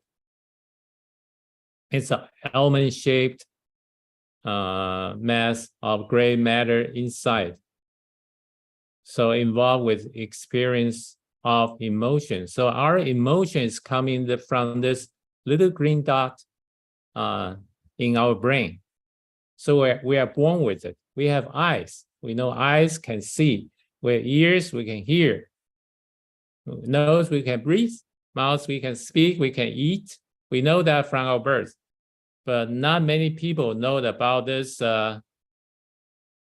amygdala. Something I learned when I saw, never know this from my education. So I think maybe it's time to share this with most people. We born with that. We born with that. That controls our emotion. So that's why we get hijacked by the amygdala. That's a famous writer wrote that. So in the brain, we have both. We have prefrontal cortex and amygdala in this. Everybody in their own brain, they have those two functions. But how come we out of control? Or we have control? Some connect to the prefrontal cortex, some are not. So from the story, you can understand some are not. That means it's a amygdala hijack. Like the people did a negative thing, they got hijacked. And even the driver, the first driver, he didn't expect he would do something like that because he was hijacked by his amygdala. All those anchormen on the TV, they also hijacked by the amygdala without his aware. But if he knows that, he would never do that in front of national TV for those celebrity. They earn their reputation with all their effort in the society. They don't want to ruin that by anybody, including oneself. Okay, that has something to do with the prefrontal cortex. So later on, if we have time, we can go into the more detail about this if we have enough time, yes. But before we get too curious, let me show some flow chart if it's not more clear or more confusion. So let's, because I asked you to watch each video very we try to know all the details, and I believe you know those video in your heart right now. So everything starts from external stimulus. Even for the positive things, you can see something happen. So that's called external stimulus. or something bad happened, there must be a reason. That's the external stimulus. Without external stimulus, people, you look from outside, they are so nice, but when that external stimulus happened, people got different reaction. So got kind of some kind of reaction we call it emotional reaction. Emotional reaction. So because there are some emotional things happen, so they got emotional reaction. So the emotional reaction, once you got a reaction, it sparks, it instantly sparks your feelings. Your feelings. But in our mind, it's a very tightly integrated organ in our head. It's there. With the nerve all connected, it's happen very fast. Emotional reaction. It's a amygdala doing that. That's its responsibility. Sparks feeling. So instantly sparks feeling. But the feeling is shaped by our memories, our past experience, our beliefs. As you can see, the young kid in the soccer team competition, he just nailed down to tie the shoes for his component's team member. Because from his memory, his past experience, or his beliefs, he thinks that's his feeling, shape his feeling. Because external stimulus, he found that the game is about to begin and the components member shoelace is loose. His emotion reaction sparked the feeling shaped by these, and they do the associate things. So I hope that's not more clear than more confusion. Just trying to analyze all these situation related things, the steps, as a human being, a lot of things happening in our mind is very fast. I think the expert just putting a flow chart, trying to let people analyze why that bus driver got cell phone hit on his head. That's external stimulus. Though he can just drive along, but his emotional reaction sparks feeling. The feelings from his memories, his past experience, his beliefs shapes his feeling. Then he did make it associate meaning. He did something wrong. Something wrong. So we look at from another angle. When things calm down, people are not emotional mind. And so our emotions are ours. As you can see, the emotions controlled by our mind. But the external stimulus from other people's action, that's their other people's did something. Stimulus, okay? But make our mind, amygdala, have the emotion. We own the emotion. It belongs to us. Outside people, they don't know. Like even on the bus, the passenger uses a cell phone, hit the driver's head. That's the stimulus. But the passenger didn't know what the driver's emotions is. Only the driver got hijacked by his emotion. So our emotions are ours. They belong to us.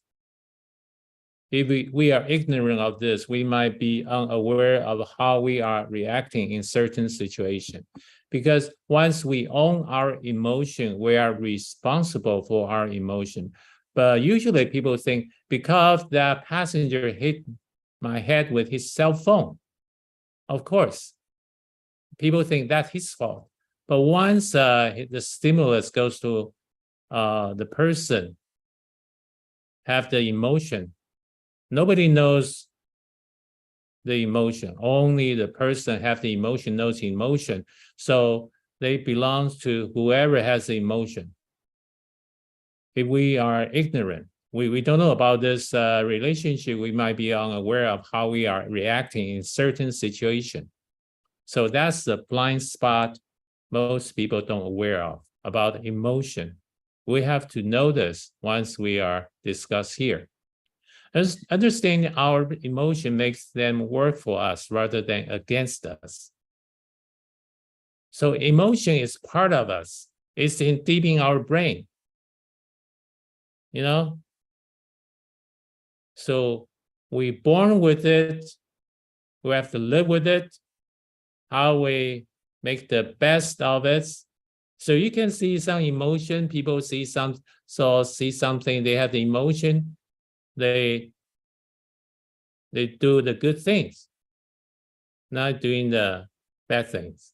So that means understand our emotion. We understand the emotion now, right? We own it.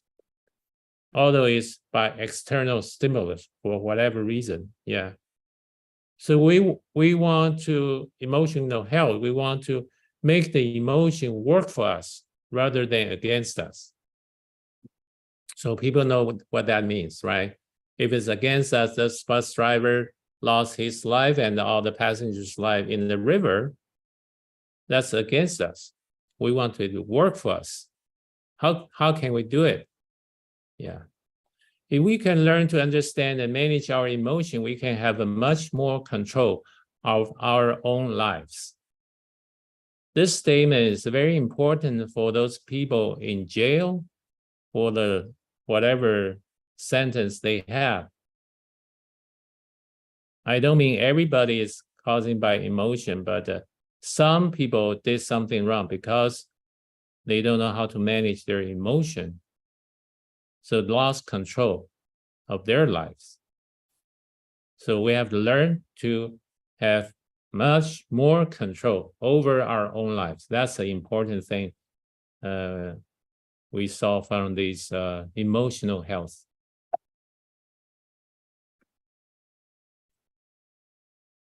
So how to do it? Because we have emotion from the outside stimulus, it don't happen every time, every minute, every day. So we have time, we can think about it. Think of a time when they spend the entire day thinking about how terrible or tough an upcoming event of activity was going to be. So this is just a situation just in front, imagine. So a lot of time people think, oh, I don't want to get into that situation because I have very terrible experience before. What if you went into the same situation thinking a different set of thought that might we learn from this upcoming experience? Let's take the bus passenger experience. When they see that terrible things happen on the river between the bus driver and the bus passenger, so people think, oh, it's a terrible thing to take a bus. Because even I don't have a dispute with the driver, what if somebody else have a dispute with the driver? What can I do? So people start thinking of different set of thought.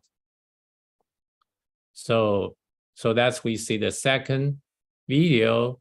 Some passengers said, okay, if something happened, a high school student just go in front and pull that passenger, have dispute with the driver, maybe have a disaster happen for the bus. He just did it.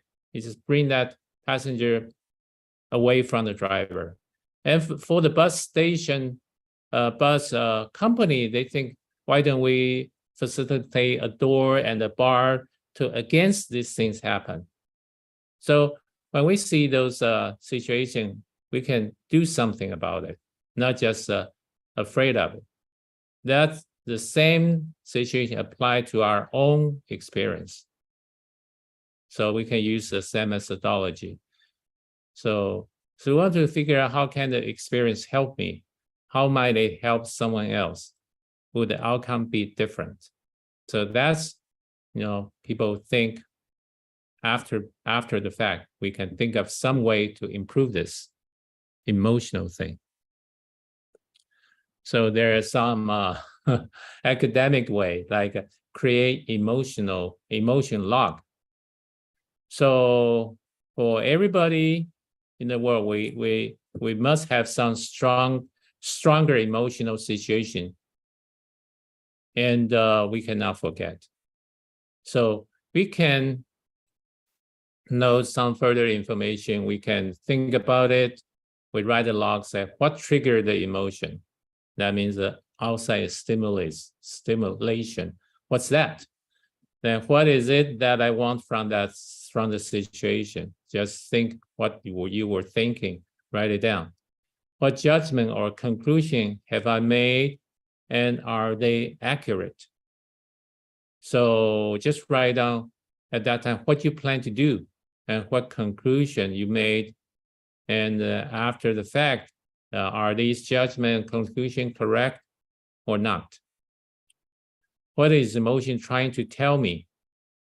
So you learn from your emotion. So keep a personal emotion log. It's a powerful learning experience that helps us develop emotion self-perception, because self-perception is very, very important. It influences us in our everyday life. That's one homework we can do. The other is a daydream diary. Daydream, say, what's that? We have to write a diary? Yes. Learn to release negative feeling in an effective way is a helpful skill. So we have negative feeling, we have to release it. Don't keep it. Don't keep the garbage in our heart. That's one saying we always say. One way to better manage the whole range of your emotion is to track your daydreams. Daydream is something that has nothing to do with feel very at ease and we are thinking of something. That kind of thing we call the daydreams. When your mind wanders, hold those thoughts and write them down. So just something, that's my daydream. It takes some time to write it down.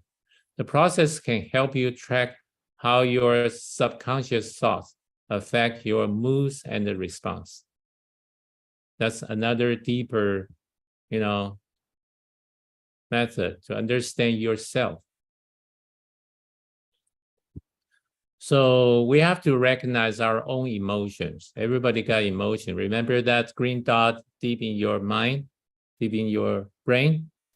Everybody got emotion. How to release our own emotion? That's something we need to do. Somebody have emotion, they go to the park, take a walk, have some fresh air. Okay. When releasing emotion, concentrate on the emotion, not the person or situation.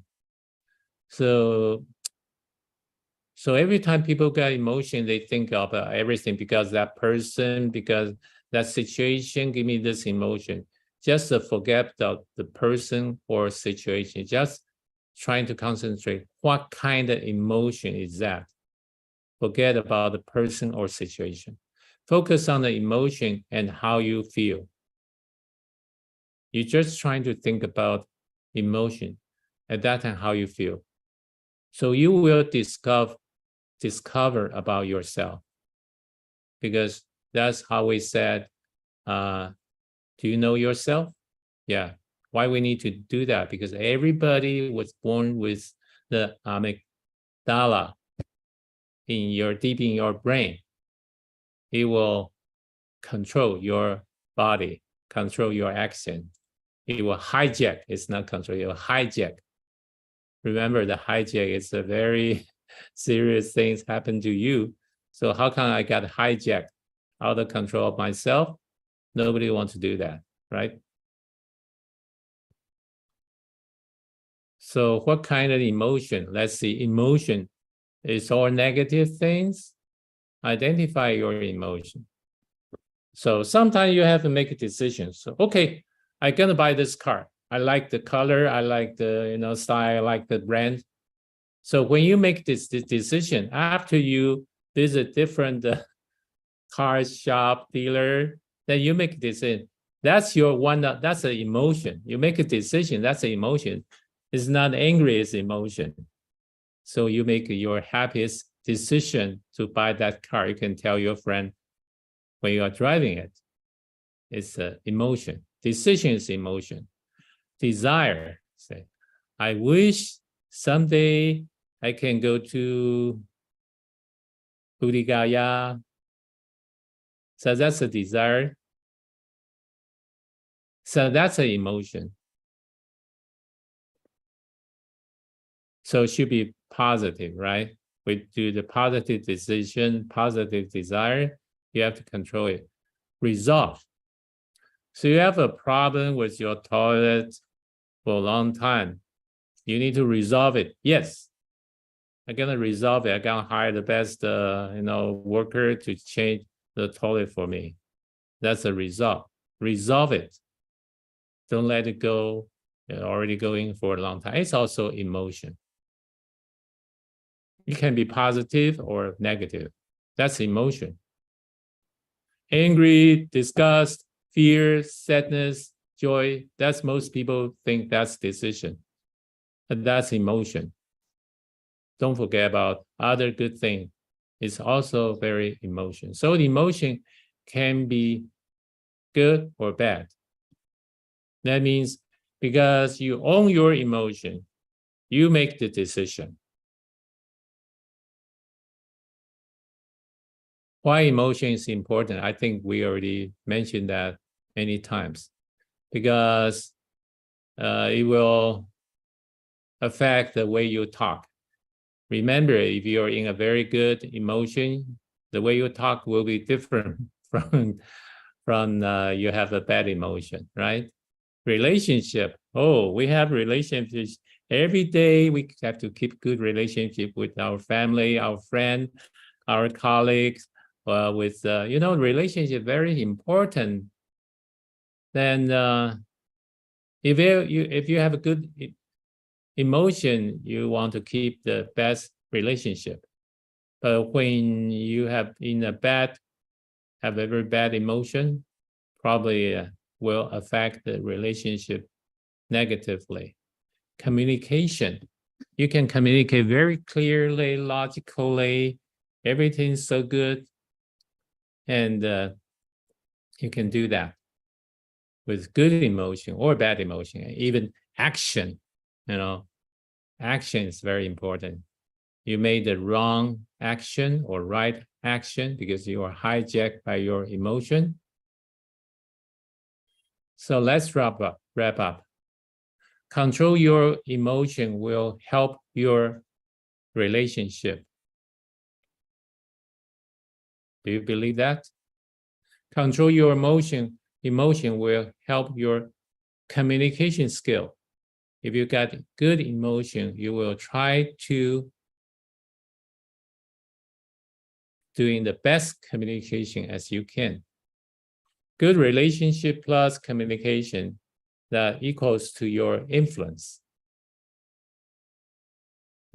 Okay, so I think I already over time right now.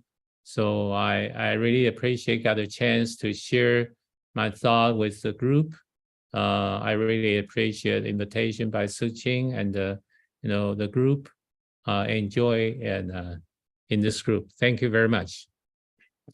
Yeah, Kanan so much, Brother Victor, for guiding us how to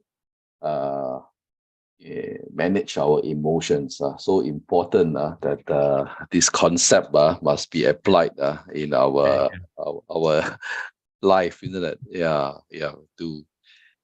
Really inspired I think this is a new totally awakening, so-called sharing. Brother Victor, Kanan so much. So Sister Janet couldn't make it. She's not back yet. Yeah, she's still in the meeting. So because Beijing got the flood, heavy rain and a lot of flood.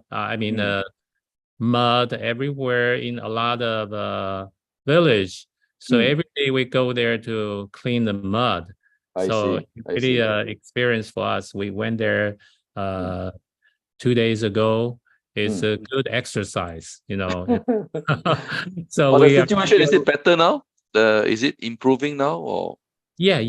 It's just heavy rain that's gone. Just something aftermath. We have to help the community to take care of it. But there are so many community. We are our brother and sisters still going every day. So we miss today's one, but we don't want to miss tomorrow's. That's how Tzu Chi doing. Yeah. Okay. Okay. Everywhere. Karen, brother Victor. Karen, Karen for Karen. doing a good work in Beijing. Yeah. Yeah. Okay, brothers, sisters, Karen, everyone for joining us. I think we have come to the end of our Saturday session. Yeah, we will say bye-bye to each other and everyone have a good day and joyful day. As we I think have a lot of activities over the weekends as usual for Tzu Chi. Yeah. Okay, let us now stand up and pay homage to Buddha and Sangren together. Yeah, please put our palms together. Yeah, first bow, second bow, and third bow. Okay, cảm ơn everyone. Cảm ơn. Cảm ơn大家. Cảm ơn Brother Victor. Cảm ơn Brother Robert. Cảm ơn everybody. Have a great day. Bye Have a great bye. day. Bye.